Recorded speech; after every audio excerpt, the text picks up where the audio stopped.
Reforcemos las oraciones de nuestros hermanos. Amado Padre, te damos tantas gracias por esta mañana. Gracias por tu amor y por tu misericordia. Gracias por darnos tu Espíritu Santo y por revelarnos tu palabra para que nuestras vidas te honren, Señor. Te pedimos, Padre, que nos acompañes, que nos ayudes a mantener nuestras mentes enfocadas, que nos ayudes a discernir espiritualmente tu enseñanza y que vuelques nuestros corazones hacia ti, Señor, cuando veamos que es necesario hacerlo. Bendice este tiempo, Señor, te agradecemos y en el nombre de nuestro Señor Jesús oramos. Amén. Amén. Bueno, entonces, el sermón tiene como título El verdadero ayuno y la vida en el Espíritu. Podríamos pensar qué relación tiene el ayuno con el Espíritu Santo.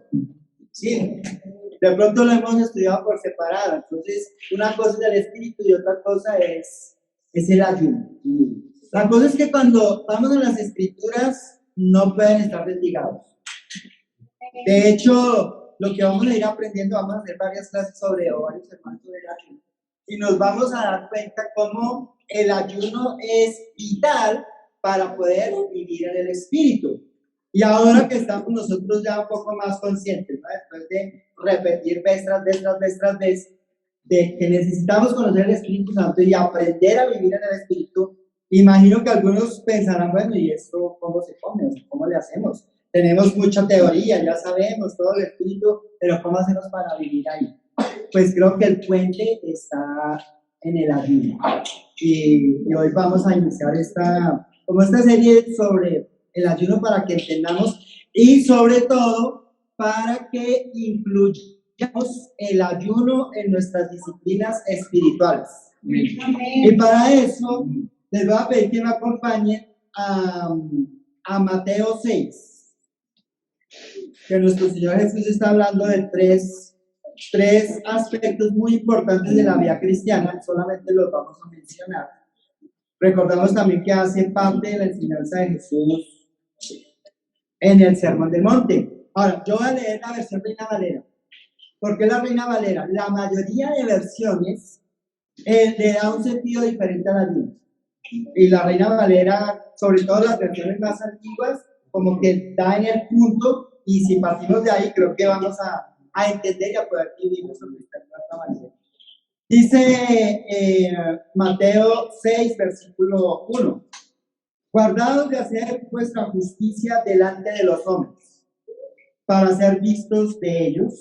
De otra manera no tendréis recompensa de vuestro Padre que está en los cielos.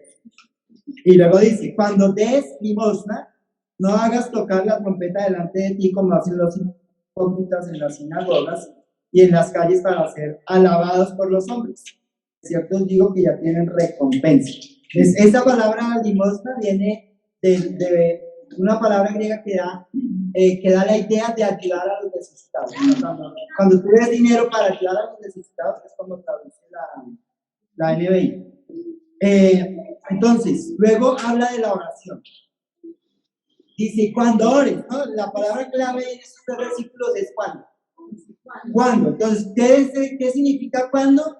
Está dando la idea de práctica regular. O sea, es algo que Jesús estaba practicando normalmente. ¿Qué dice esto? Para los hermanos en el primer siglo, era normal, era habitual ayudar al necesitado. ¿Sí? Y él está diciendo, ojo con la motivación para ayudar al necesitado, porque la motivación, si está centrada en lograr una alabanza o un elogio para ti, no sirvió para Dios. Luego dice, versículo 5, y cuando ores, otra vez, ¿cuándo? Cuando ores, no seas como los hipócritas, porque ellos aman el orar en las sinagogas y en las esquinas de las calles para ser vistos por los hombres. Está tratando la motivación. Ahora, y dice en el versículo, ahora se me perdió 16. Dice, cuando ayunes. Acá dice, cuando ayunéis. Entonces tenemos tres cuandos, ¿no? Cuando ayunes a los necesitados, Cuando ores, cuando ayunes. Aunque acá está diciendo. Cuando ayunéis, no seáis austeros como los hipócritas, porque ellos demudan sus rostros para mostrarse a los hombres que ayunan. De cierto os digo que ya tienen su recompensa. Pero tú, cuando ayunes, unge tu cabeza y lava tu rostro para no mostrar a los hombres que ayunas, sino que tu Padre que está en secreto, sino a tu Padre que está en secreto, y tu Padre que ve en lo secreto te recompensará en público. 3 cosas que debemos nosotros estar practicando. Hablábamos esta semana con un grupo de hermanos. Lo que Jesús está diciendo, no concibas tu vida cristiana si no ayudas a los necesitados, si no oras, si no ayudas. Las 3 cosas son bien importantes. Más adelante, tal vez en otro sermón, trataremos de explicar por qué la relación de los necesitados con la oración y el ayuno. Hoy no lo vamos a hacer. Pero entonces, el ayuno es vital para la vida cristiana. Es vital, es esencial. Amén. Hoy tenemos que llevarnos la idea. No vamos a seguir viviendo nuestro cristianismo sin ayunar. Así como no lo concebimos sin orar. ¿Sí? Y eventualmente Dios tendrá que, por medio del Espíritu, poner en nosotros misericordia para ayudar al necesitado. Ahora, ¿por qué es importante el ayuno? Ahí es donde esta versión es súper importante. Acompáñenme a Levítico. A Levítico en el capítulo 23. Levítico capítulo 23. Entonces, ¿quién tiene Reina Valera por ahí? Listo, los que tengan Reina Valera, entonces me confirmas si dice igual, porque puede ser una versión más moderna, entonces va a decir algo diferente. ¿Los demás tienen la NBI? ¿O Dios habla hoy? Dios habla hoy. Entonces vamos a ir al versículo 23. Sí, 23. En esta...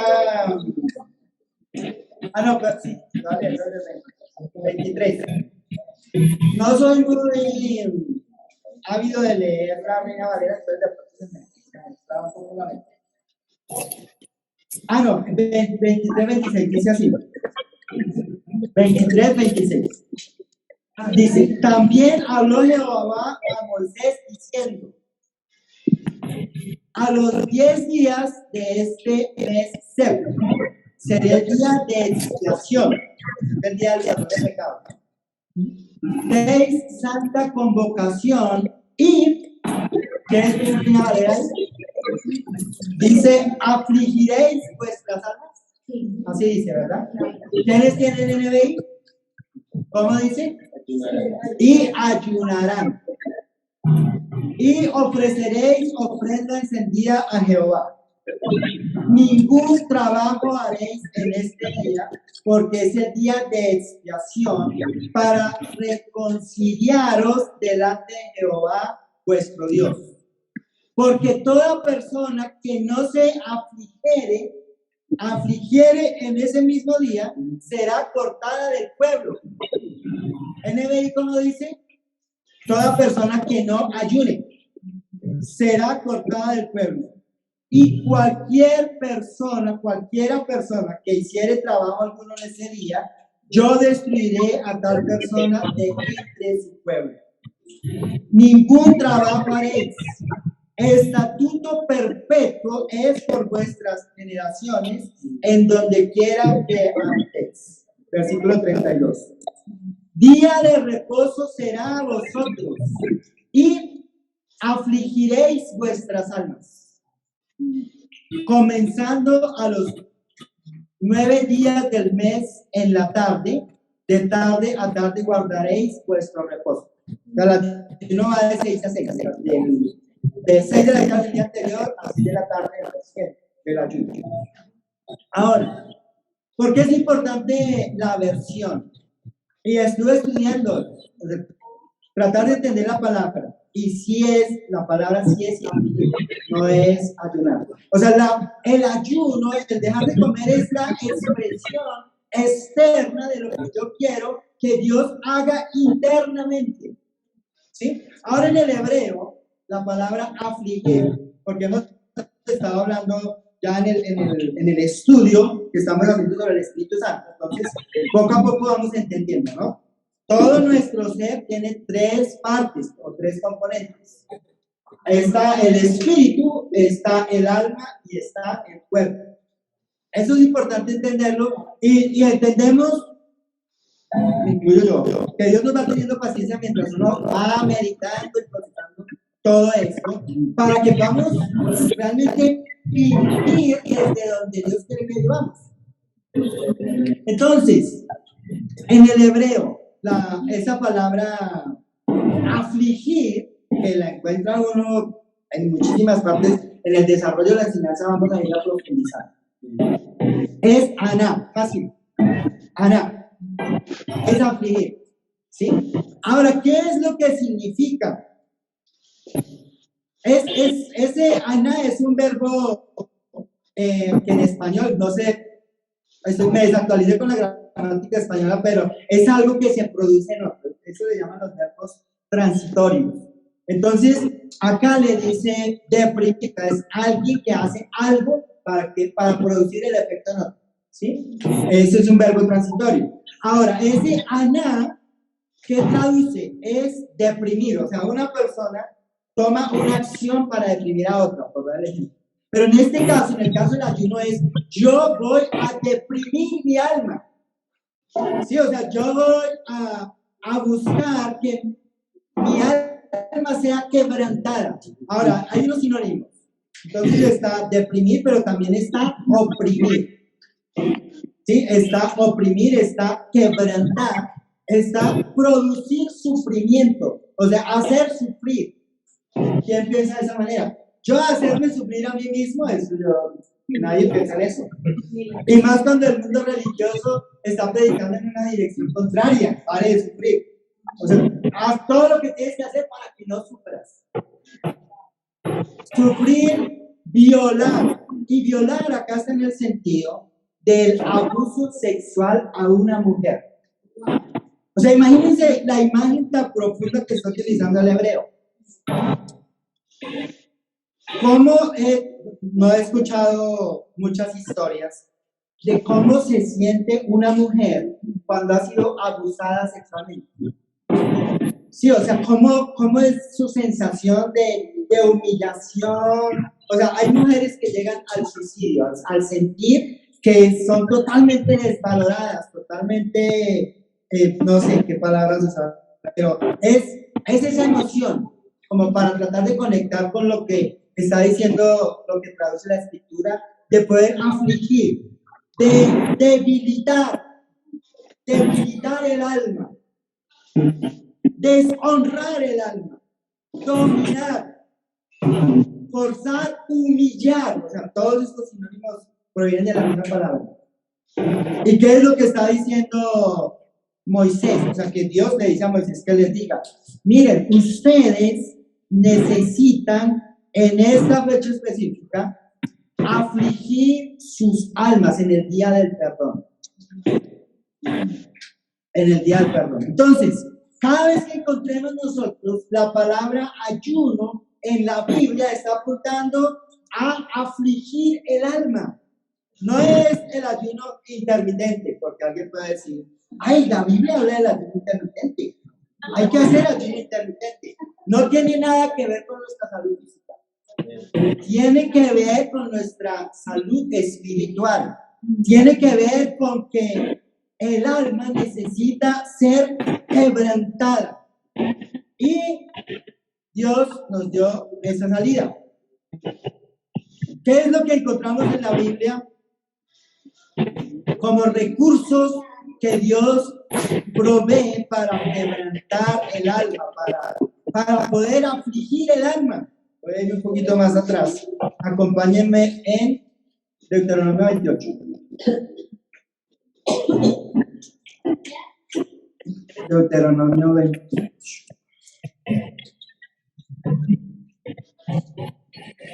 Ahora, lo que yo les estoy diciendo, ustedes pueden verificarlo estudiando las escrituras profundizarlo, desarrollarlo mucho más, porque vamos a ir como muy por encima. Entonces, ¿qué es lo que busca la aflicción del alma? Llevar el espíritu a Dios. O sea, llevarnos a Dios. Regresarnos a Dios. Eso es lo que busca la aflicción. ¿Sí? Bueno, no me quiero contar ahorita, vamos a leer otro pasaje. Pero vamos a ir a Deuteronomio 28, en el versículo 15. Deuteronomio 28, 15. Solamente voy a leer unas partecitas acá en la NBI que me queda más fácil. Para poder entender el corazón de Dios atrás de la aflicción. Dice acá, Deuteronomio 28, 15. Ustedes encontrarán un subtítulo que dice ahí, maldiciones por la desobediencia. Y dice el versículo 15, pero debes saber que si no obedeces al Señor tu Dios y cumples fielmente todos sus mandamientos y preceptos que hoy te ordeno, vendrán sobre ti y te alcanzarán todas estas maldiciones. Hay otra versión, o versiones que dicen calamidades. Ahora, cuando entendemos el corazón de Dios, o sea, Dios no está castigando como un acto de venganza. O sea, Dios está afligiendo el alma para que regresen a Él. Ese es el propósito. ¿Sí? Ahora, estamos en el contexto de los judíos que van a ir a conquistar la tierra prometida. O sea, ellos son los hijos de los que se rebelaron contra Dios en el desierto. Ellos van a ir a conquistar la tierra prometida. Y Dios, en todo el capítulo 28, les está hablando al principio de las bendiciones. Voy a regresar ahí para que no suene todo el sermón como que nos vayamos acá acusados y culpables y sintiéndonos mal sin esperanza, porque no se trata de eso. En el versículo 1 del capítulo 28 él les dice, si realmente escuchas al Señor tu Dios y cumples fielmente todos estos mandamientos que hoy te ordeno, el Señor tu Dios te pondrá por encima de todas las naciones de la tierra. Si obedeces al Señor tu Dios, todas estas bendiciones vendrán sobre ti y te acompañarán para siempre. Bendito serás en la ciudad y bendito en el campo, bendito serán el fruto de tu vientre, las cosechas, tus cosechas, las crías de tu ganado, los terneritos de tus manadas y los corderitos de tus rebaños. Y ahí describes al versículo 14 las bendiciones. Cuando Jesús empieza a predicar, lo primero que dice en Mateo 5:3, ¿qué es? Bienaventurados. ¿Bienaventurados qué es? Bendecidos por Dios. Entonces, con Jesús, la bendición regresa a la humanidad. Sin Jesús, la humanidad estaba totalmente caída porque los hebreos estaban muy mal con Dios. Entonces, Deuteronomio 28 presenta los dos aspectos. Está por un lado la bendición cuando se vive conforme a la voluntad de Dios, pero por otro lado está el castigo. Está la reprensión de Dios, que ahí le llama maldición o calamidad. ¿Sí? Otra vez, ¿qué es lo que Dios quiere comunicar? Yo los voy a afligir para que regresen a mí, donde el único que puede darles bendición. ¿Sí es claro eso? O sea, Dios quiere que siempre estemos bien y estemos seguros, porque esto solo se va a dar si estamos con Él. Pero si nos alejamos, la maldad del mundo nos atrapa, nos aleja de Él y sufrimos. ¿Sí? Entonces, Él en el versículo 16, acá de Deuteronomio 28, dice, maldito serás en la ciudad y maldito en el campo. Maldita será tu canasta y tu mesa de amasar. Maldito será el fruto de tu vientre y tus cosechas. Igual que como empecé en el otro lado, pero el aspecto negativo. Y luego dice en el 27, el Señor te afligirá con tumores y úlceras como las de Egipto, con sarna y comezón y no podrás sanar. Versículo 28, el Señor te hará sufrir. ¿Sufrir es? Sinónimo de aflicción. ¿Sí? De locura, ceguera y delirio. Fracasarás en todo lo que hagas. Ustedes lo van leyendo. Y acá, por ejemplo, en el versículo 64, dice, el Señor te dispersará entre todas las naciones del uno al otro extremo de la tierra. ¿Dónde vemos eso hoy día? El pueblo judío. Todo eso se ha cumplido en muchos aspectos, ¿sí? Entonces, ¿qué es lo que estaba buscando Dios con todo esto? Afligir el alma para que ellos regresen a Él. ¿Sí?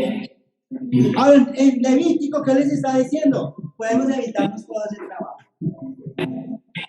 Sí, o sea, si ustedes son inteligentes, evítense mi aflicción y aflíjanse ustedes mismos.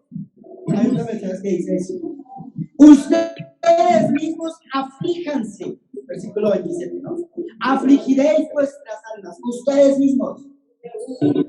Ayunen hasta que sus almas sean quebrantadas y se vuelvan a Dios. Porque comparado con el sufrimiento que Dios puede producir para afligir, el ayuno es una tontería. Sí, o sea, tenemos dos caminos. La aflicción que Dios produce o la aflicción que yo mismo me puedo producir por el ayuno.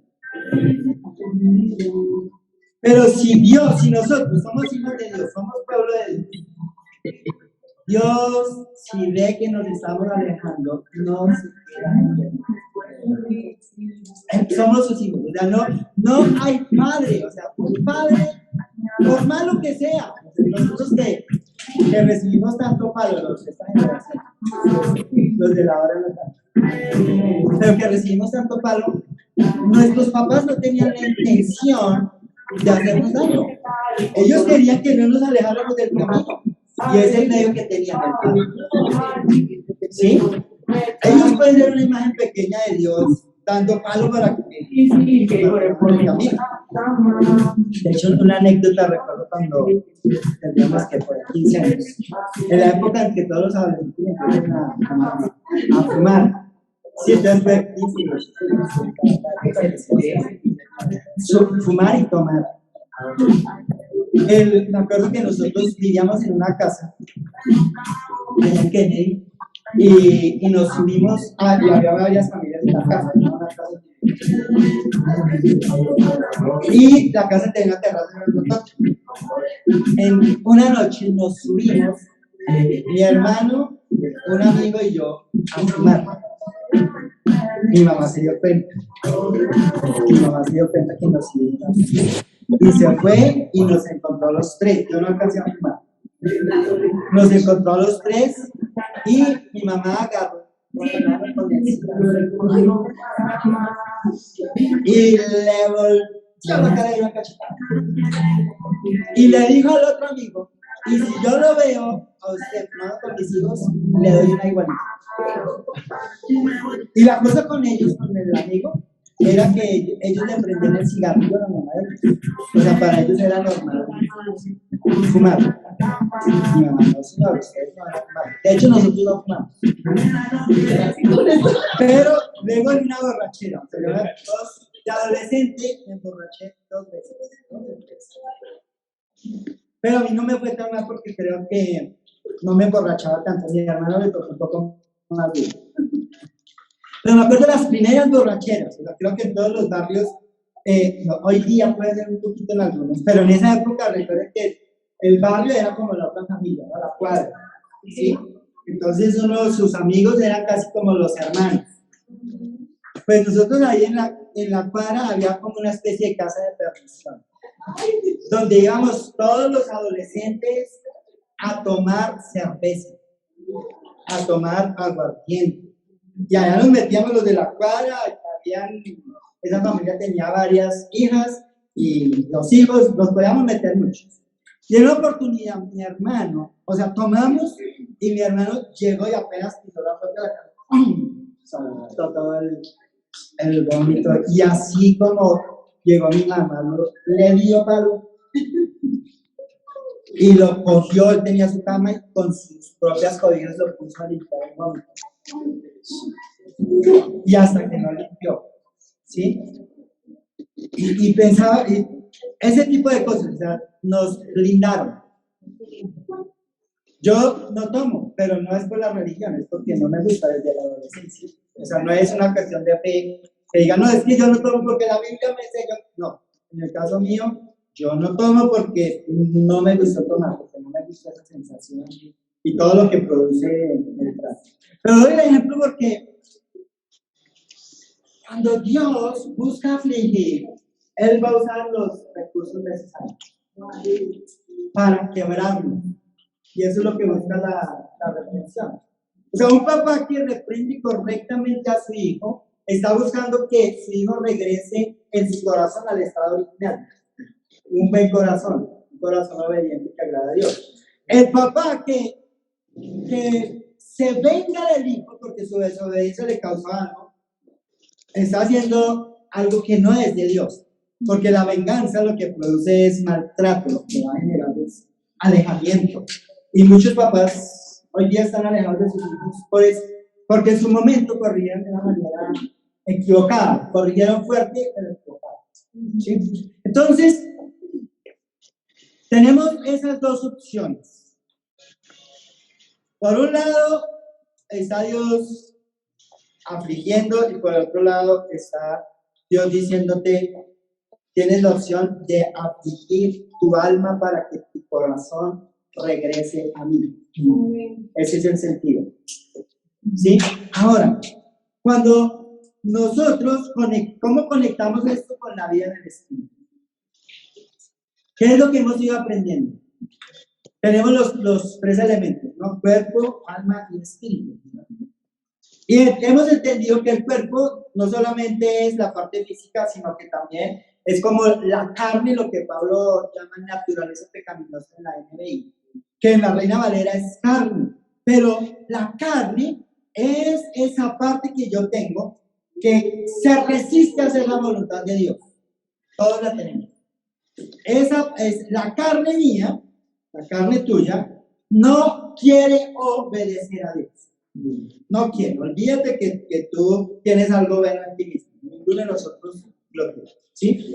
Entonces está la carne que no quiere obedecer a Dios. Está el alma, que es de lo que está hablando, afligiréis vuestras almas. Entonces, el alma, ¿qué viene siendo? Como yo. El ego lo dice en el griego. Ego, o sea, esa palabra egoísta, ¿de dónde proviene? De una persona centrada en sí misma. ¿Sí? Y está el espíritu. Está el cuerpo como la parte más externa, está el alma como la parte intermedia, y está el espíritu en la parte más interna. Cuando el alma tiene el control de mi vida, es imposible que el espíritu pueda obrar. ¿Sí? ¿Cómo vivimos nosotros el cristianismo los primeros años de nuestra vida? Dependiendo al tipo de devoción que cada uno tenga, porque los primeros años pueden ser toda la vida cristiana para algunos. ¿Sí? En la carne, con el esfuerzo humano. Buscamos obedecer la palabra de Dios con nuestras fuerzas. Pero eso solo resiste hasta una partecita. Porque si no aprendemos a entregar, o sea, si el alma no se humilla de tal forma que le entrega su soberanía al espíritu, estamos fritos. Y por eso es que nosotros en nuestros hogares podemos tener conflictos por tonterías. Por eso es que puede haber relaciones dañadas, esposos con esposos, padres con hijos, hijos con padres, conflictos entre la gente. ¿Por qué? Porque quien tiene el señorío o el dominio es el alma. Entonces nosotros decimos, pero es que así soy yo. Entonces como yo soy así, pues así me quedaré. Pero no. Si tú has nacido de nuevo, tú ya no eres lo externo. Tú eres lo espiritual. Pero cuando el alma predomina, entonces el espíritu está como encapsulado. No puede hacer nada. Entonces no podemos tener vida espiritual. Vivimos una vida almática, centrada en nuestros sentimientos, en nuestros deseos, en nuestros pensamientos. Lo que proviene de lo externo de nosotros, no de lo que proviene de lo interno de Dios. Entonces, ¿cómo nosotros vamos a liberar de alguna manera lo que corresponde al espíritu que Dios ya puso entre nosotros? Afligiendo nuestras almas, dice acá. El ayuno. El ayuno. Si ustedes miran las escrituras, van a ver los profetas, por ejemplo, cuando ellos ayunaban ¿por qué? Porque les dolía la condición espiritual del pueblo. Y asumían el pecado del pueblo. Vemos a Daniel, vemos a Esdras. Sentían el dolor del pueblo y ayunaban. Buscaban afligir su alma. Ahora, si Jesús dijo, él lo ve como una práctica regular. Ojo con la motivación. Los cristianos del primer siglo, ellos tenían el ayuno como una práctica regular. Y yo pienso, en mi propia vida ha habido etapas de ayuno, pero ahora ya he tomado la decisión, todas las semanas yo voy a ayunar. Todas las semanas. Porque en el momento que decidí empezar a ayunar semanalmente, me di cuenta cómo Dios sí obra dentro de mi corazón. No es que Dios cambie lo de afuera, pero Dios me cambia a mí, y eso es lo que Él más quiere. Entonces, el ayuno tiene que ser una práctica regular, pero el ayuno para afligir el alma. Entonces ahí no se vale, voy a ayunar televisión, voy a ayunar pinto, voy a ayunar café, voy a ayunar arepas. No es así. No, es el ayuno que aflige el alma. Es el que Dios quiere que nosotros practiquemos, pero de manera regular. Entonces, a partir de hoy, queremos nosotros obedecer la palabra de Dios, es necesario incluir el ayuno dentro de nuestra disciplina espiritual cotidiana. Ahora, eso como individuos, pero también hay ayuno corporativo como iglesia. Ayuno y oración, o sea, las dos cosas tienen que ir juntas. Como iglesia, o sea, vamos a ir viendo qué tipo de ayuno corporativo Dios demanda, porque la iglesia es el cuerpo de Cristo. O sea, cada uno de nosotros es una partecita de Cristo. Y deja que el Espíritu Santo obre en su vida y lo utilice como Dios ya ha dispuesto, pues la iglesia va floreciendo. ¿Sí? Pero, ¿cómo nos vemos nosotros? Como miembros de una iglesia. Miembros de un grupo, de algo. No entendemos. Cada uno es parte del cuerpo. Y si es parte del cuerpo, tiene una función. O sea, no podemos concebir un cuerpo sin una función. Aun si no lo entendemos. Las uñas, yo no entiendo la función de la uña, nadie me lo puede explicar.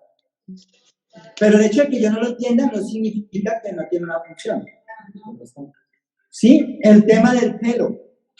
O sea, si el hecho de que yo no entienda cuál es la función del pelo no significa que no funcione. Y lo externo, lo que veo, los oídos, los labios, la barba en los que tengo barba, todo eso tiene una función. Todo lo interno que uno desconoce, todo tiene una función. Si una parte de nuestro cuerpo se afecta, todo el cuerpo lo siente. ¿Sí? Entonces, como iglesia, tenemos que apuntar a lo mismo. ¿Cómo nos va a revelar Dios eso? Afligiéndonos. Y en el caso de nosotros, tenemos que someter al Espíritu Santo y a Cristo muchas ideas de cristianismo que se han metido en la cabeza y que que impiden que se viva el cristianismo que Jesús enseñó como iglesia.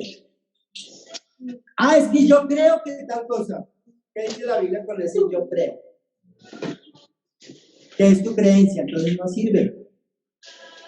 Y nosotros hemos tratado de construir algo con creencias humanas, no va a funcionar. Dios se va a poner a eso. No va a funcionar. Entonces, para ir adelantando un poquito de la otra semana, de las próximas clases, un ejemplo para que ustedes lo vayan meditando, está en Segunda de Samuel, capítulo 12, versículo 13. Este es un ejemplo que luego lo vamos a desarrollar más, pero es como para entender que hay algo práctico en eso. ¿Qué es lo que está pasando ahí? ¿Recuerdan que el rey David fue adúltero? ¿Sí recuerdan? El rey David fue adúltero. Y no solamente adúltero, sino que él mandó asesinar al esposo de la mujer con la que estaba cometiendo adulterio. ¿Qué es lo que vemos ahí? David totalmente controlado por su carne. ¿Sí? Ahora, como Dios no se queda con nada, entonces él le manda a Natán. En el versículo 13, vamos a leer acá. Luego lo desarrollaremos más, pero para que lleguemos la idea. Segunda de Samuel 12:13. Voy a leer en la Reina Valera. Entonces dijo David a Natán, después de que Natán lo confrontó, has pecado contra Dios. ¿Sí? Pequé contra Jehová, dijo David. Como que se despertó el hombre. Era como si hubiera estado anestesiado espiritualmente.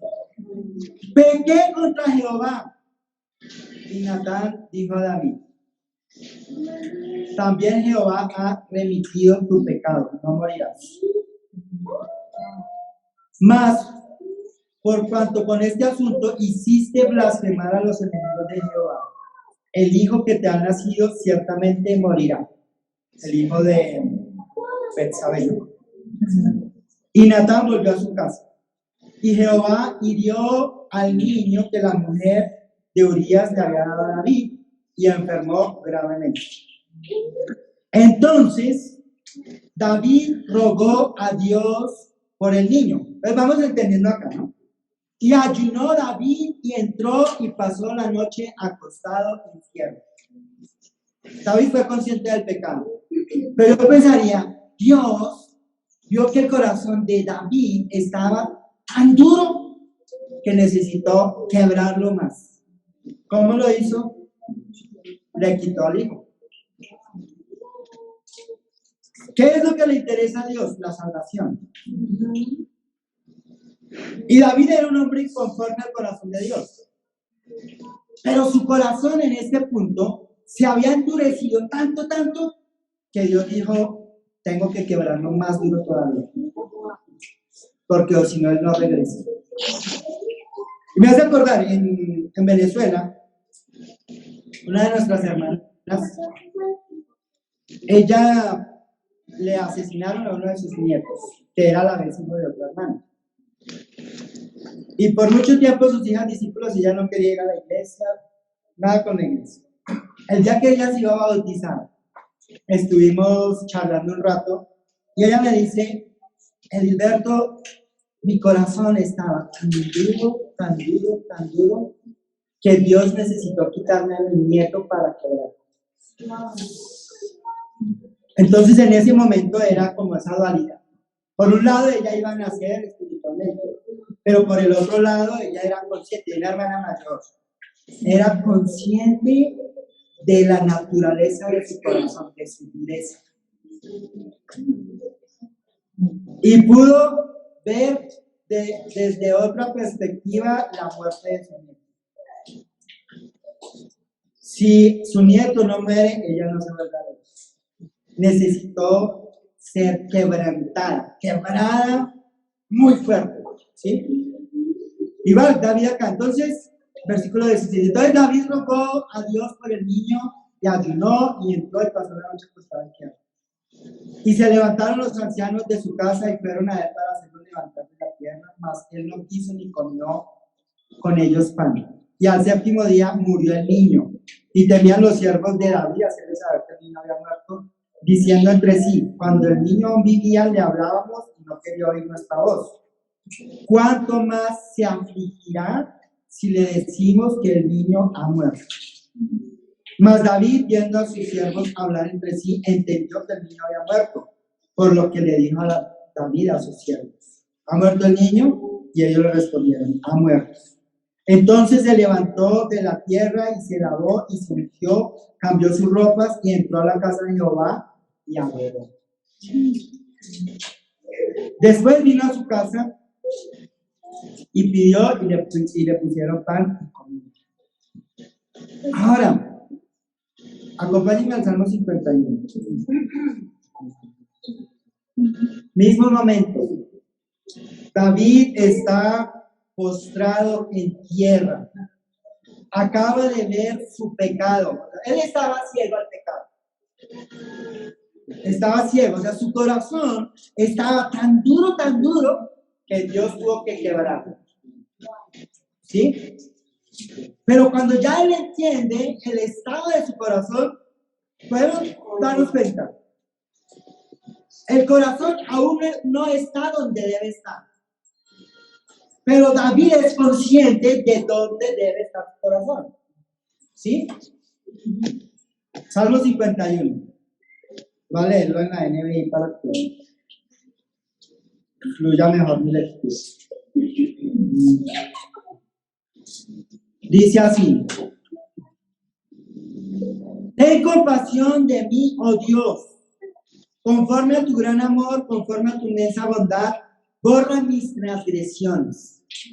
Recordemos cómo está: afligido, está quebrantado, está experimentando el dolor de saber que su hijo va a morir.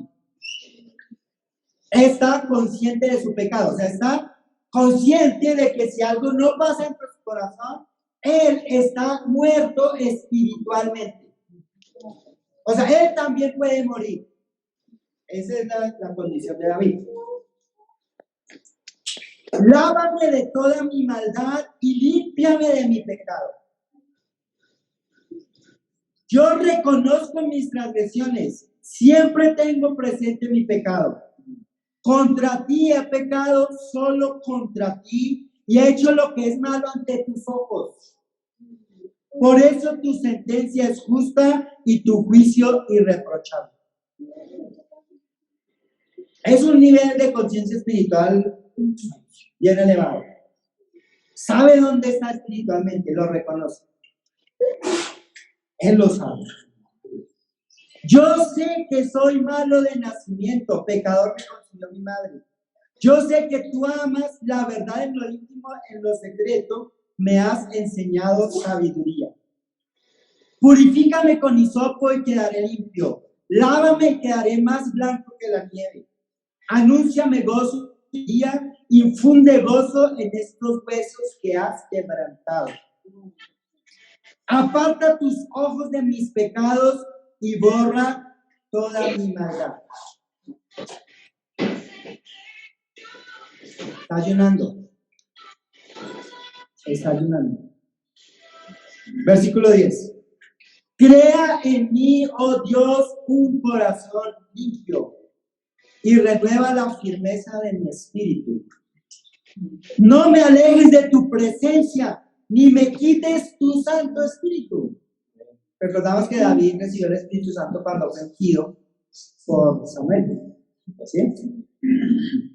Devuélveme la alegría de tu salvación, que un espíritu obediente me sostenga. Está reconociendo, no puedo. Así enseñaré a los transgresores tus caminos y los pecadores se volverán a ti. Dios mío, Dios de mi salvación, líbrame de derramar sangre y mi lengua alabará tu justicia. Abre, Señor, mis labios y mi boca proclamará tu alabanza. Tú no te deleitas en los sacrificios ni te complacen los holocaustos. De lo contrario, te los ofrecería. El sacrificio que te agrada es un espíritu quebrantado. Tú, oh Dios, no desprecias al corazón quebrantado y arrepentido. ¿Qué hizo él? Está ayunando.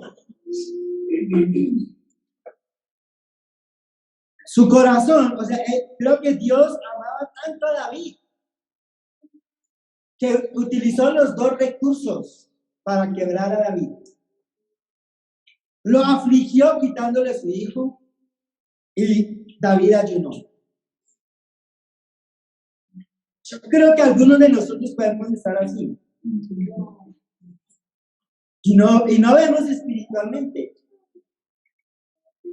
Dios no quiere meter su mano y producir un dolor más grande de lo que podemos soportar. Pero Él sí quiere que nos quebrantemos. Amén. Y la única manera, mis hermanos y amigos, en que podemos experimentar eso, porque eso es de experimentar y de vivir, es afligiendo nuestras almas. Es afligiéndolo, o sea, no hay otro camino para nosotros. Ahora, ¿cuál es la relación con el Evangelio? El Evangelio es Cristo mismo dentro de nosotros. Cuando nosotros miramos las enseñanzas de Jesús, ¿qué es lo que debemos entender? Todo eso ya está dentro de mí por medio de Cristo. Pero hay una parte mía, mi alma, esta carne, que quiere tener cautivo el espíritu allá cerrado.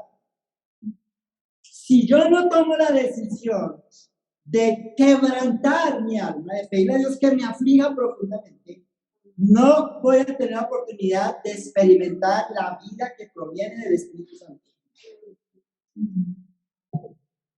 Entonces lo que Dios nos está mostrando es algo grande. Amén. Para que podamos vivir la vida en el Espíritu que la Escritura promete, nuestra carne, nuestra alma tiene que morir totalmente. O tenemos que entender que ya murió porque ya estamos crucificados. Es lo que dice Romanos. Es creerlo, por eso creo que el apóstol Pablo lo tiene como tan claro. El Evangelio es por fe de principio a fin. Cuando Jesús vino y empezó a enseñar, Él era consciente de esa realidad. Los fariseos habían rebajado la palabra de Dios a reglas humanas que se podían cumplir. No tenía que ver con el corazón. Y Él tiene que enseñar el espíritu de la enseñanza del Evangelio. A partir de hoy, yo ya estoy comprometido conmigo mismo. Yo quiero vivir en el poder del Espíritu. Y yo quiero aprender a ayudar como Dios dice que lo haga. El Evangelio te va a mostrar las áreas donde tú necesitas entregar a Dios. Donde tú no eres como Cristo, por eso hay que ayunar. Es así de sencillo. Donde aún Cristo no se ha formado en ti, por eso hay que ayunar. Hasta que se quebrante el corazón y el Espíritu de Dios haga el trabajo. Créanme, cuando hagamos eso, hemos dicho, este lugar, Dios puede dar los recursos para comprarlo todo. ¿Sí? Versículo 18, acá en Salmo 51. En tu buena voluntad haz que prospere Sión. Levanta los muros de Jerusalén. Entonces te agradarán los sacrificios de justicia, los holocaustos del todo quemados, y sobre tu altar se ofrecerán becerros. En otra palabra, ahí ya serán aceptados los sacrificios. Entonces, ¿qué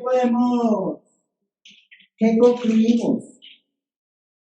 Todo esto que hemos estado aprendiendo sobre el Espíritu Santo es para que vivamos en el poder del Espíritu. No solo para tener conocimiento intelectual. El ayuno es una puerta para la vida en el Espíritu. El verdadero ayuno, que consiste en afligir nuestras almas. Ese ayuno. A ese ayuno es al que podemos apuntar. Si entendemos la aflicción, entonces nos vamos a dar cuenta cómo los discípulos tuvieron que experimentar esa aflicción cuando vieron a Jesús ser crucificado. Miren cómo después de la aflicción viene la resurrección. O sea, ellos fueron afligidos y vieron, yo no me imagino todas las emociones que experimentaron cuando vieron cómo los romanos estaban maltratando a Jesús. No me imagino cómo fue para ellos entender que cada uno de ellos era el que merecía estar en la cruz, pero que Jesús lo estaba haciendo para que ellos tuvieran la esperanza de tener una vida con Dios. Y mucho menos imagino cómo pudo ser para ellos cuando vieron a Jesús resucitado. O sea, ¿dónde quedó toda esa aflicción? Se convirtió en gozo. Porque es la vida que Jesús está prometiendo para ellos. La aflicción precede al gozo que proviene de Dios. Entonces, en la cruz encontramos todos los recursos para nosotros, en el Espíritu Santo, vencer lo que sea que haya dentro de nosotros que impide que el Espíritu florezca. Todo lo tenemos, ¿verdad? Ninguno de nosotros puede tener esto, porque no depende de lo que nosotros hacemos, depende del poder de Dios. Y si necesitamos fe, podemos pedirle a Dios y Él nos la da. Entonces, al tomar la cena, tengamos presente eso: el verdadero ayuno y la vida en el Espíritu. Tengamos presente que necesitamos la aflicción de nuestras almas para experimentar el gozo del perdón. Eso trae el verdadero arrepentimiento. ¿Amén? Bien, entonces oremos para bendecir la cena. Amado Padre, te damos tantas gracias por esta mañana, Señor. Te damos gracias por tu amor y tu misericordia. Te damos gracias, Padre, porque no te has rendido con nosotros. Gracias porque a pesar de nuestra maldad, de nuestros pecados, de nuestra ignorancia de tu palabra, de nuestra ceguera espiritual, de nuestra necedad, nuestra terquedad, nuestro orgullo, de nuestra soberbia, a pesar de todo, Señor, tú no te rindes. Gracias, Señor, porque tú utilizas la aflicción para volvernos a ti. Gracias porque en el fondo de todo sufrimiento por el que pasamos en esta vida, estás tú presente, Señor, animándonos a depender de ti, Señor, a arrepentirnos de algo o a buscar en ti algo que no tenemos y que creemos que está perfecto. Padre Santo, te rogamos esta mañana, Dios, porque pongas en nuestros corazones, como dice la Escritura, el deseo de ayunar o de afligir nuestras almas, para que el poder del Espíritu Santo pueda ser liberado y experimentemos esa vida que proviene de ti. Que podamos morir al deseo de seguir viviendo nuestra fe con nuestros esfuerzos humanos, en nuestra propia capacidad, Señor. Cuando en muchos aspectos de nuestra vida es la evidencia de que fracasaremos vez tras vez, tratando de hacer tu voluntad con nuestras fuerzas. Gracias por cada uno de mis hermanos, gracias por los hermanos que están acá, los que están en Zoom. Te pido que nos bendigas a todos con mucha fe para creer lo que tu palabra dice.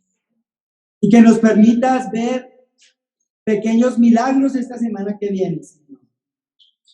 Que nos des pequeñas victorias o victorias grandes espirituales, para que creamos que esto es verdad, que funciona, Señor, que es poderoso, que nos ama.